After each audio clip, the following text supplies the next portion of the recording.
Hey there, everyone. Have you ever found yourself lying awake at night, your mind racing with worries about your job, your boss, or even a project that's due tomorrow? You're not alone. Overthinking can creep up on the best of us.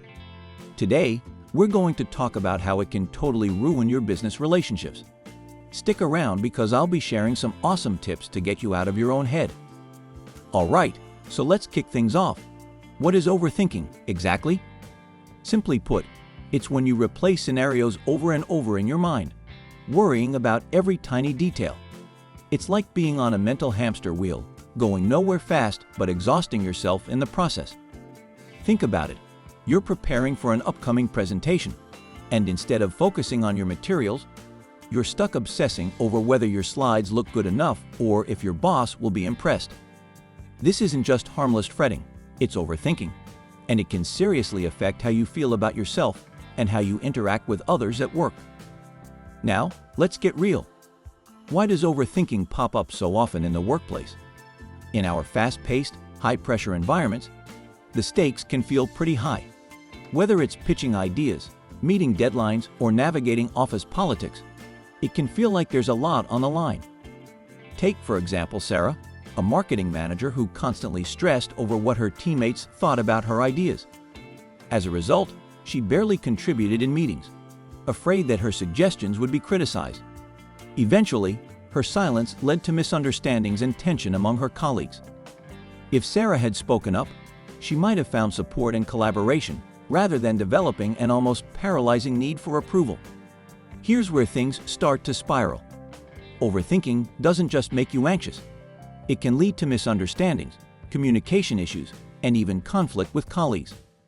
When you're constantly worried about what others think or how you may have messed up, you might hold back from sharing ideas or participating in discussions. Worst-case scenario, this can create a toxic atmosphere and damage those vital professional relationships that you've worked so hard to build. So, how do you know if you're stuck in overthinking mode? Here are some clear signs. 1. Obsessing over others' opinions. Are you losing sleep over what your boss or coworkers think about you?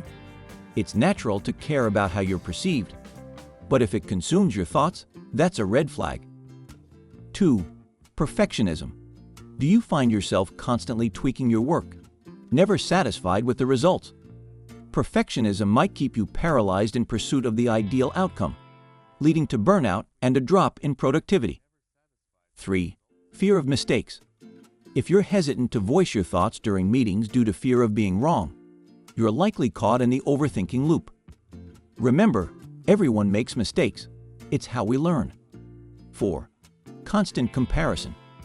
If you're always measuring your worth against your colleagues, you're setting yourself up for a losing battle. Everyone's career path is different, and that's the beauty of it. Being caught in these cycles of thought can leave you feeling isolated and even questioning your abilities. This mental turmoil doesn't just affect your work performance. It can seep into your personal life, making social situations seem daunting. Let's consider another example. Mark, a software developer, who always compared his coding skills to those of his peers. He thought that if he didn't code flawlessly like everyone else, he'd be seen as incompetent. This thought process not only stopped him from sharing his work, but also hindered his ability to ask for help when needed. Eventually, he missed out on opportunities to learn and grow because he was too busy worrying instead of doing. Let's not forget the potential for stress and anxiety to take a toll on your mental health. Chronic overthinking can lead to burnout, depression, and a general unhappiness at work. But hey, it's not all doom and gloom. There are many ways to break free from this cycle. Here are some practical strategies to help you stop overthinking and start thriving. 1. Awareness is everything. The first step is recognizing when you're overthinking. Catch yourself in the act. Give yourself a little mental nudge and wake up from that overthinking trance. 2. Practice mindfulness.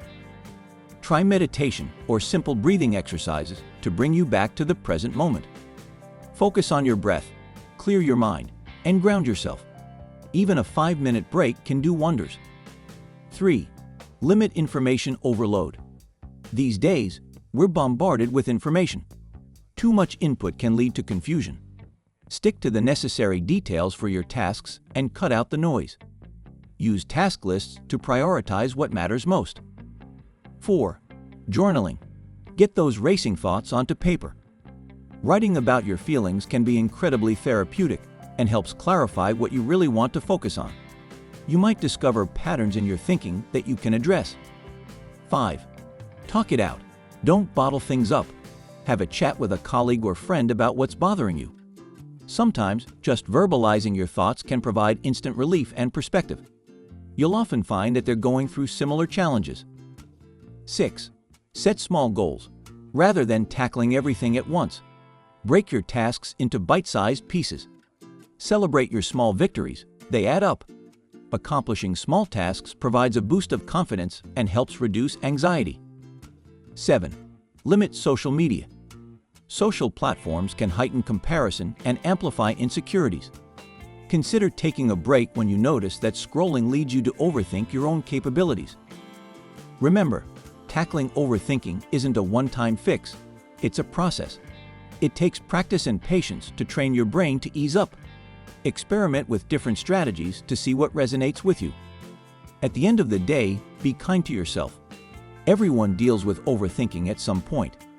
What matters is that you recognize it, acknowledge it, and take steps to overcome it. So, that brings us to the end of today's video. I hope you found these insights helpful. Don't forget to like, subscribe, and hit that notification bell so you won't miss any of our upcoming content. Share your thoughts in the comments below. How do you handle overthinking at work? Until next time, take care, and remember, you're not alone in this.